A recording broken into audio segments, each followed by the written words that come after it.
Hey everyone, it's Alyssa with Flagship Property Management. Today we're at 2614 Dunn Street.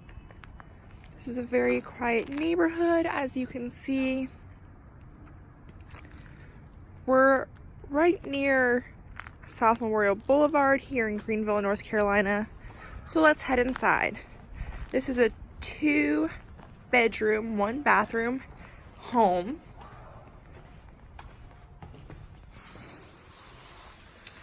As you can see, these hardwood floors are really pretty.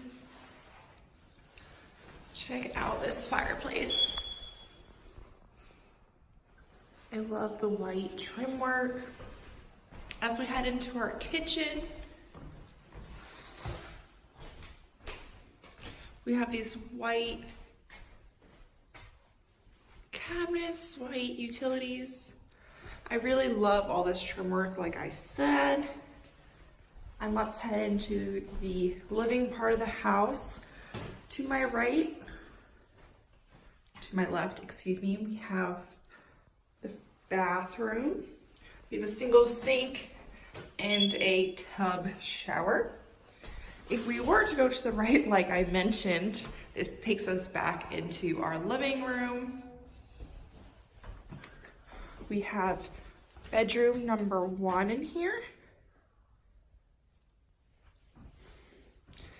And bedroom number 2.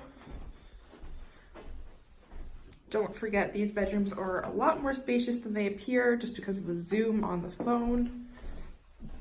But thanks for taking a look with us today, guys. We appreciate it, and give us a call if you have any questions. Thank you.